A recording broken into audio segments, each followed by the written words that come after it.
I have been gardening for decades, and I am about to show you 9 plants that I wish I had never put in the ground. Not because they are ugly, every single one of them is genuinely beautiful, but because they cost me money I did not have, neighbors I valued, and one of them almost hurt someone I love. If you are planning to plant any of these this season, stop. Watch this entire video first, because the time you spend here will save you years of back-breaking work you never signed up for and never saw coming. Before plant number 1, drop a comment right now and tell me, have you ever planted something beautiful from a garden center that turned into a complete nightmare in your yard? Just tell me yes or no, and what state you are gardening from, because I want to know how widespread this problem actually is across America.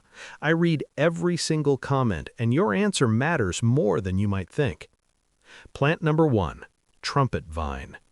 Enormous orange-red trumpet-shaped flowers attracts hummingbirds from across the neighborhood. Tagged at every American garden center as a fast-growing native climber, the hummingbird promise alone sells this plant to thousands of gardeners every single spring, and I completely understand why. It is genuinely spectacular in bloom.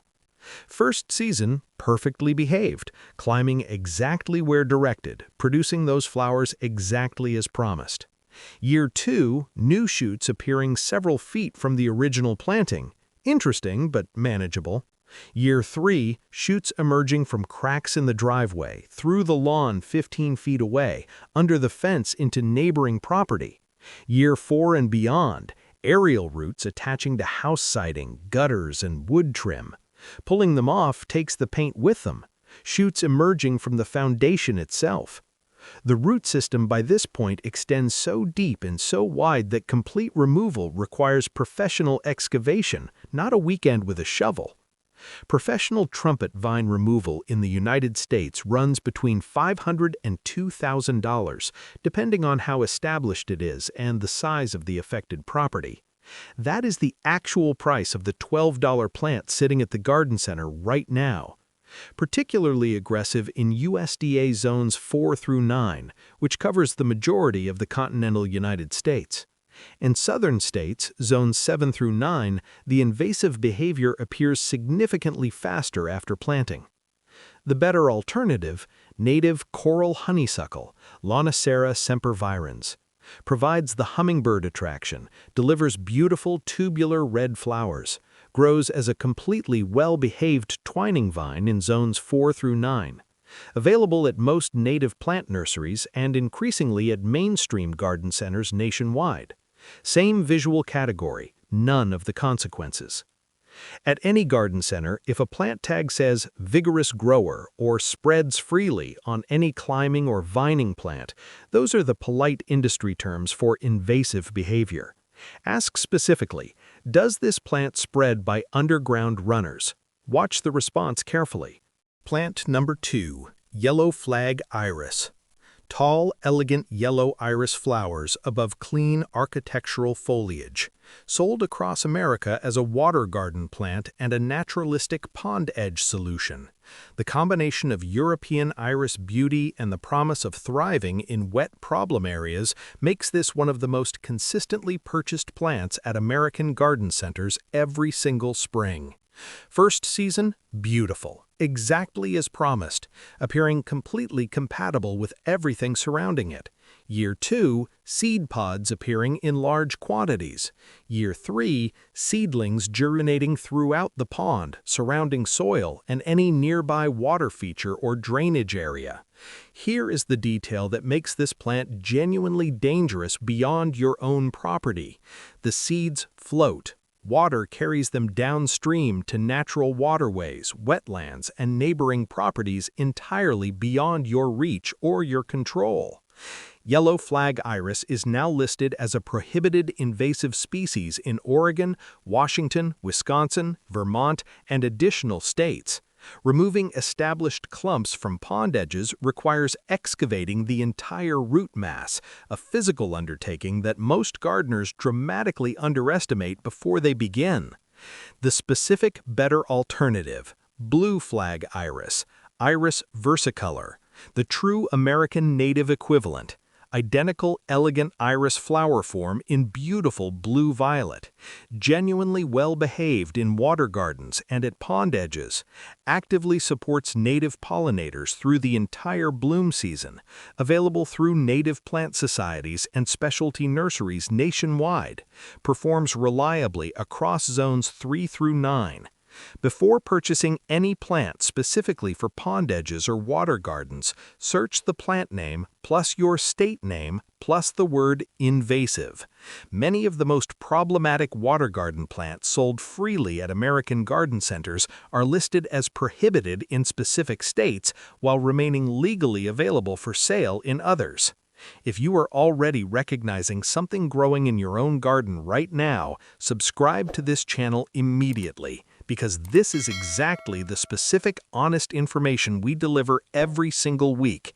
Not what the garden center wants you to hear, what you actually need to know before you plant. Subscribe right now. Turn on notifications. Your garden and your wallet will genuinely thank you for it. Plant number 3, Purple Loosestrife. The tag calls it a butterfly magnet and a low-maintenance perennial. Both of those statements are technically true. Neither one is the most important fact about this plant. First season, stunning, exactly the color impact promised. Second season, still beautiful, but noticeably more plants than were originally installed. And this is where most gardeners make the mistake of thinking the spreading is manageable. One mature purple loosestrife plant produces up to 2.7 million seeds per year. 2.7 million. Those seeds travel on wind, water, soil, shoes, garden tools, and animal fur across significant distances from the original planting. Each plant that establishes in a natural wetland or waterway displaces the native vegetation that entire ecosystems depend on to survive. Purple loosestrife has been documented destroying thousands of acres of American wetland habitat across the Northeast, Midwest, and Pacific Northwest. In your garden specifically, removing established plants requires digging out the entire root crown and bagging every piece of plant material for disposal. Any seeds or root fragments left behind regenerate immediately. It is federally prohibited in Canada and restricted or listed as noxious in numerous American states across every region. The better alternative, native blazing star, Liatris spicata, provides the same tall purple flower spike, delivers the same butterfly and pollinator attraction that made purple loosestrife appealing in the first place. Genuinely well-behaved, native across most of the eastern United States, actively supports monarch butterflies and native bees during critical migration periods when they need reliable nectar sources most. Available at most American garden centers and widely through online nurseries nationwide. Search any plant name on the USDA Plants database before purchasing. This is a free government resource that lists invasive status by state for every plant sold in America. 30 seconds of research before purchase prevents years of genuine regret after it. Plant number 4, English ivy. Sold at every single garden center in America as the definitive solution for shaded slopes, difficult banks, and areas where nothing else will grow. Inexpensive, widely available, seemingly timeless. The plant that generations of American homeowners trusted completely to solve their hardest landscaping problems without question. First season, covers the difficult area as promised, looks lush, classic, and entirely controlled. Here is what the tag never mentions. English ivy does not just cover the ground, it climbs. It attaches to tree bark and begins ascending, blocking sunlight from the tree's own leaves and adding enough physical weight to make the tree structurally vulnerable to wind damage and storm failure. Trees killed by English ivy appear across American neighborhoods, from Maryland to Oregon. Mature trees that took decades to grow, lost because of a ground cover planted to solve a shading problem. Simultaneously, the ground level spread continues into neighboring properties, under fences, across sidewalks, and into natural areas where it suppresses every native plant growing beneath it. English ivy is listed as invasive in 18 American states and the District of Columbia. Removal from an established slope requires physical excavation of every root fragment, often impossible to achieve completely without professional equipment and multiple seasons of dedicated follow-up treatment. The better alternative? Native Pachysandra, Pachysandra procumbens, provides genuine, well-behaved ground coverage in shade with attractive foliage and real ecological value for native wildlife. Virginia Preeper, Parthenocissus quinquifolia, covers difficult slopes and climbs beautifully without the tree-killing behavior that makes English ivy so destructive over time.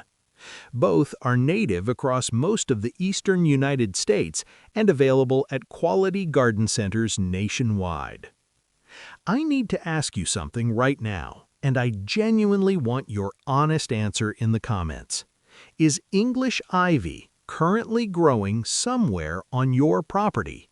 And did anyone, a nursery worker, a neighbor, a gardening book, anyone warn you about what it does to trees before you planted it or inherited it from a previous owner? Tell me in the comments, because I suspect the answer for the majority of people watching is no, and I want to know how many American gardeners are dealing with this problem silently right now without realizing what is causing it. Plant number 5, mint planted directly in the ground. Seemingly the most benign and practical herb imaginable, every American herb gardener eventually considers adding mint directly to a garden bed. It seems like the most harmless, everyday plant available anywhere. This is the entry on this list that surprises the most people, because mint's domestic reputation is so completely innocent that its invasive behavior feels almost like a personal betrayal when you discover it firsthand. First season, perfectly contained, perfectly fragrant, perfectly useful, growing exactly where planted. Then the underground stolons begin extending in every direction simultaneously with no regard whatsoever for bed boundaries, path edges, or adjacent plantings you spent years establishing. Within 2 seasons, mint infiltrates every neighboring plant's root zone. Within 3 seasons, it has traveled under hardscape, through lawn areas, and into adjacent beds, where extracting it requires removing and replanting everything it has infiltrated and contaminated. The stolons break easily during removal attempts, and every single broken fragment regenerates as a completely new plant. Complete in-ground mint removal from an established planting is one of the most physically demanding and time-consuming tasks in American residential gardening, and it is entirely preventable with one simple decision made at planting time. The better alternative? Grow every variety of mint, spearmint, peppermint, chocolate mint, apple mint, any variety, exclusively in containers. A container with drainage holes placed on a hard surface rather than directly on soil prevents stolon escape entirely and permanently. You get the full fragrance, the complete culinary benefit, and the attractive foliage with absolutely zero invasive behavior. The container solution costs nothing extra. It prevents everything. This is the one entry on this list where the solution is completely free and completely simple. Any plant in the mint family, Lamiaceae, including bee balm, lemon balm, and catnip, shares the spreading tendency to varying degrees. Always research the spreading behavior of any mint family plant before placing it in an open garden bed anywhere in the United States. Subscribe to this channel right now if you are learning things in this video that nobody at your local garden center ever took the time to tell you, because that is precisely what this channel does every single week. We cover the information that protects your garden, your property, your relationships, and your wallet, not just the information that sells plants. Subscribe, hit the notification bell, and bring someone with you. Share this video with one gardener in your life before they make any of these mistakes this season. Plant number 6, non-native wisteria. Photographs of wisteria in full bloom stop people mid-scroll on every gardening platform in existence. The fragrance is extraordinary. The visual impact is genuinely unmatched by any other flowering vine available at any price point, and it sits at garden centers across America for $15 to $25, looking like the most beautiful gardening decision you have ever considered making. Asian wisteria, both Japanese and Chinese varieties, can take 3 to 7 full years to bloom after planting. During those years, it appears manageable, moderate in size, and entirely under control. Many American gardeners spend years patiently waiting for first bloom without realizing what is simultaneously establishing underground during that entire waiting period. When Asian wisteria finally blooms, it has also established a root system of extraordinary persistence and a twining habit of extraordinary physical strength. The vines wrap around support structures with enough force to deform metal gutters, crush wooden arbors, and pull downspouts completely away from house walls. They climb into tree canopies and pull branches down under their weight over time. The rhizomes travel underground, emerging as new plants many feet from the original installation in every direction. In the southeastern United States, zones 7 through 9, non-native wisteria is listed as invasive and has escaped cultivation into natural areas across multiple states. Professional removal of established wisteria requires cutting the vine at the base, treating the cut stump with herbicide, and returning for follow-up treatment of regenerating shoots for 2 to 3 subsequent growing seasons minimum. The better alternative? American wisteria, Wisteria frutans, and Kentucky wisteria, Wisteria macrostachya, provide the same extraordinary fragrant flower clusters in the same purple and white color range, well-behaved root systems that do not pose structural risks to buildings or support structures, bloom in 2 to 3 years rather than 7, available in outstanding named cultivars including Amethyst Falls and Blue Moon at specialty nurseries and increasingly at mainstream American garden centers across the country. The distinction between American and Asian wisteria varieties is one of the most important pieces of information any American gardener can have before making a purchase, and it is almost never communicated at the point of sale. If you have wisteria growing on a pergola or arbor right now, and nobody told you this distinction before you planted it, subscribe to this channel right now. You needed this information before you plant it, and you need what is coming in the final segment even more urgently. Subscribe, share this video with every gardener you know. This is the content that saves people real money and real years of their lives. Hit that subscribe button before you watch another minute. Plant number 7, Goutweed. Sold under several names at American garden centers: Bishop's weed, snow on the mountain, ground elder. The plant tag delivers exactly the promise that the frustrated gardener standing in front of it desperately needs to hear. Perfect for that impossible shaded, dry area under your mature trees where every previous planting attempt has failed completely. First season, covers the problem area attractively, appears to stay within boundaries, looks exactly like the solution you have been searching for. Year 2, spreading noticeably beyond the original planting area, but still appearing manageable. Year 3, the reality becomes undeniable. Goutweed has infiltrated the surrounding lawn, adjacent planting beds, and in many cases neighboring properties. Every attempt at manual removal makes the problem worse rather than better, because the underground rhizomes break apart during digging, and every single fragment left in the soil generates a new plant with complete reliability. Smothering with cardboard and deep mulch delays it. Repeated herbicide application reduces it. Neither approach eliminates it. Professional removal requires excavating the top 12 inches of soil across the entire affected area, removing and disposing of all contaminated soil before replanting with completely clean, amended mix. This process costs thousands of dollars per affected garden bed. Goutweed is listed as invasive in multiple northeastern states and is considered by professional landscapers to be one of the most difficult plants to remove completely from any American landscape once it has established beyond its first season. The better alternative? Epimedium, commonly called barrenwort, provides genuine shade ground coverage with attractive foliage, delicate spring flowers, and real drought tolerance under established trees without any invasive tendencies whatsoever. Grows reliably in zones 4 through 9. Takes longer to establish than goutweed, but requires zero removal effort for the entire life of your garden. Plant it once, never fight it. That is the trade you want to make.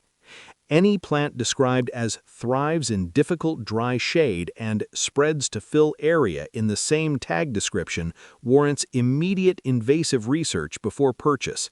Those two characteristics appearing together are the most consistent profile of ground covers that become permanent, expensive landscape problems across American gardens. Plant number 8, creeping bellflower. Appearing refined, cottage garden appropriate, and entirely charming when first encountered growing along a neighbor's fence or in a friend's bed, which is precisely how most American gardeners first come across it and ask for a division without any further research. First season, beautiful, appearing well-behaved in every respect, blooming generously and looking exactly like the cottage garden edition you imagined.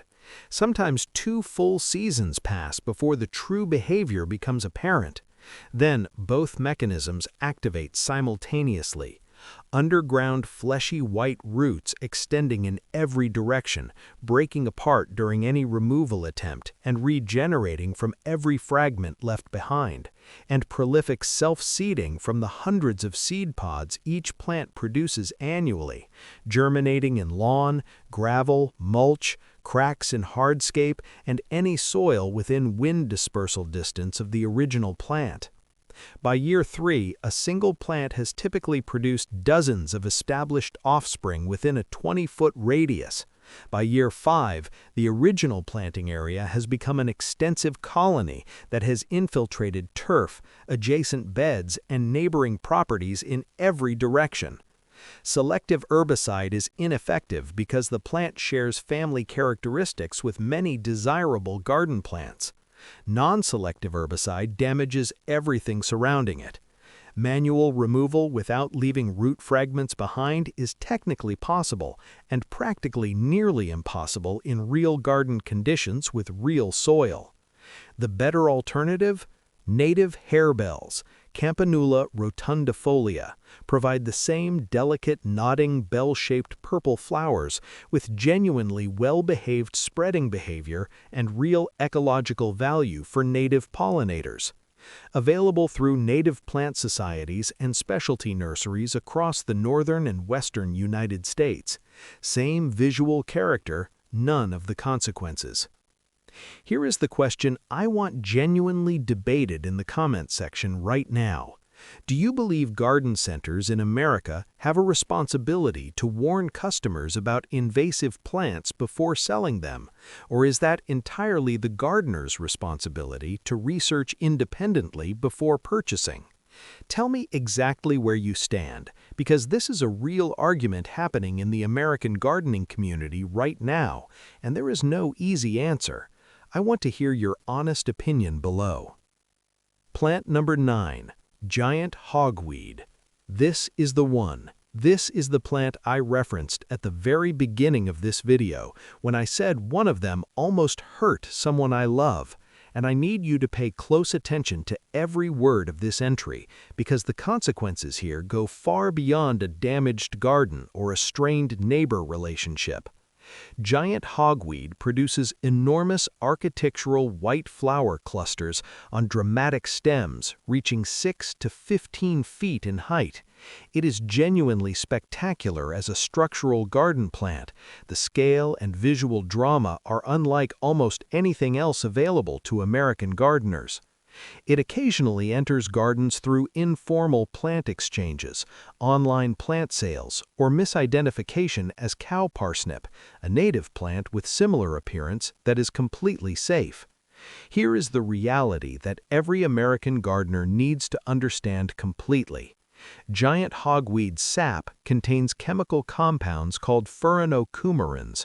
When these compounds contact skin, and that skin is then exposed to sunlight, the reaction that follows is not a minor rash or simple irritation.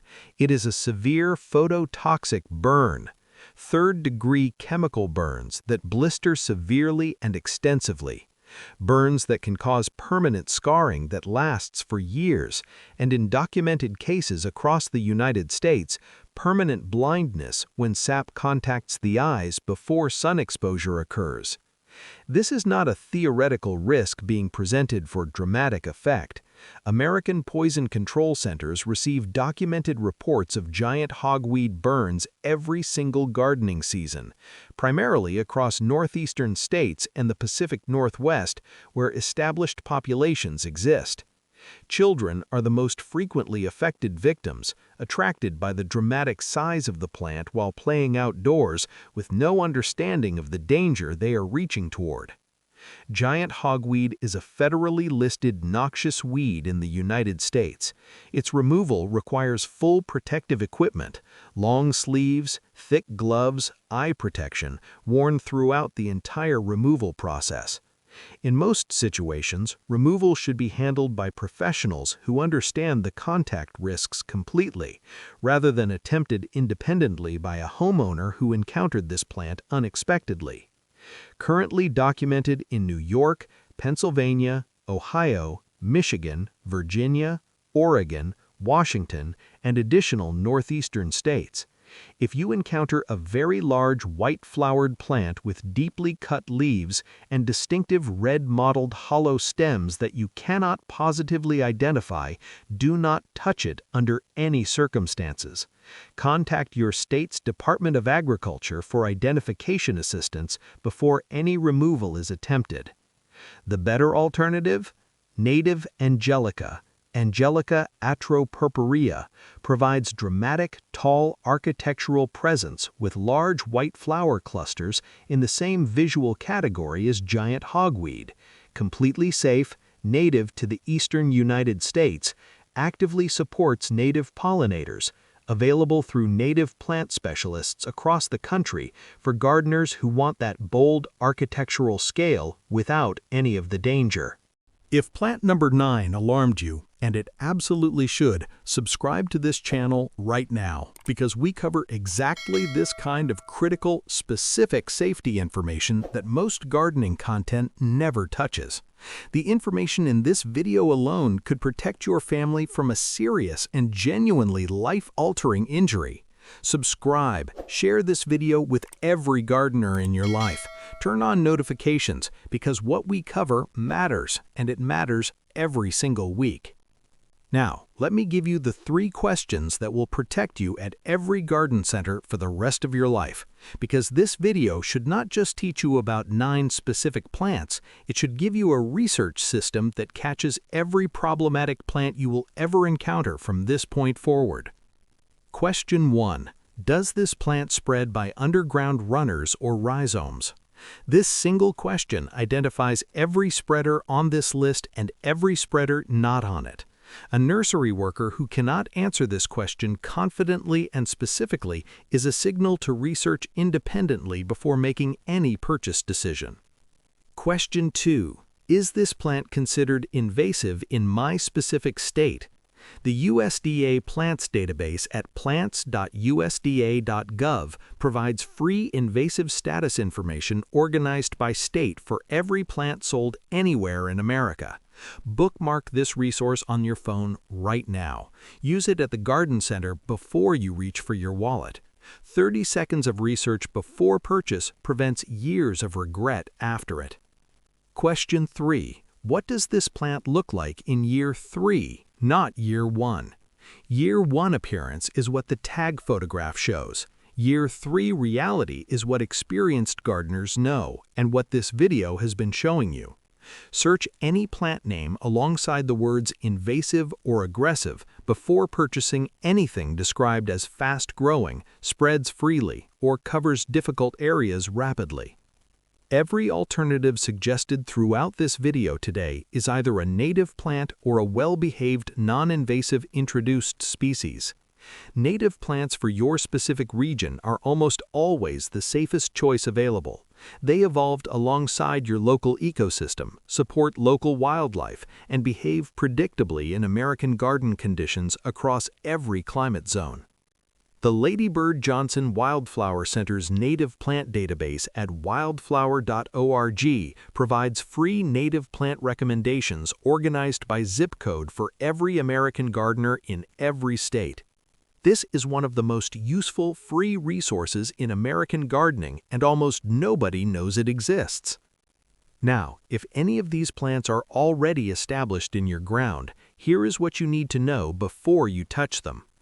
The earlier you act, the less everything costs, in money, in physical labor, and in time. A plant removed in year 1 costs an afternoon of work. The same plant removed in year 3 costs a full weekend of hard digging. Removed in year 5, it costs professional fees, multiple seasons of follow-up treatments, and potentially neighbor relationships if the plant has already crossed property lines and established itself on someone else's property. For any spreading plant that has been in the ground more than 3 years, get a professional assessment before attempting DIY removal.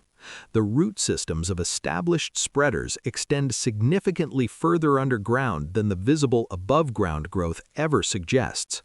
Incomplete removal that leaves fragments behind almost always produces more vigorous regrowth than the original planting, because the established root system now supports fewer stems and directs all its stored energy into regeneration. And if any plant on this list has already crossed your property line into a neighbor's yard, have that conversation before they bring it to you. Offering to coordinate removal and pay for professional remediation of their affected area is significantly less expensive than the relationship damage and potential legal liability of allowing a known invasive plant to continue spreading unchecked onto neighboring property season after season. Every single plant on this list was planted by a gardener who was trying to create something beautiful. The problem was never the intention. The problem was incomplete information at the moment of purchase, and that is entirely fixable, starting with the research habits we just covered together. 9 plants. Trumpet Vine for the hummingbird fence that costs $2,000 to remove. Yellow flag iris for the pond edge that seeds downstream into protected natural waterways. Purple Loosestrife producing 2.7 million seeds per plant per year, while listed as invasive across 24 states. English ivy killing mature trees in neighborhoods from Maryland to Oregon. In-ground mint colonizing every bed on the property from an underground stolon network. Non-native wisteria crushing pergolas and gutters during the years it spent quietly establishing underground. Goutweed requiring 12-inch soil excavation at thousands of dollars per bed. Creeping bellflower spreading simultaneously by root fragment and by seed in every direction.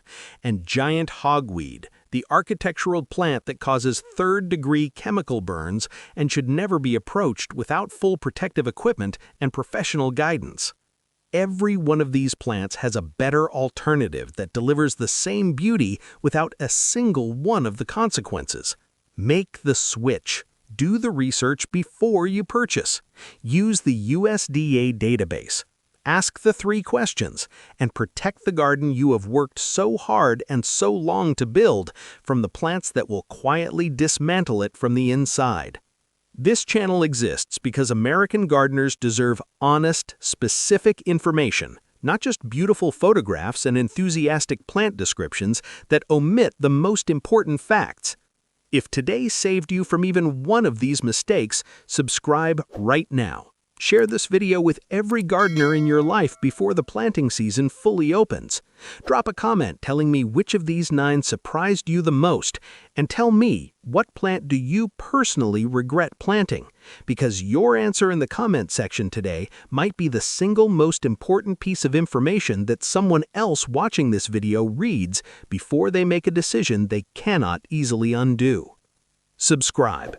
Your garden deserves the truth, and I will see you in the next video. Do the research, choose the right plant, and garden with confidence, not regret.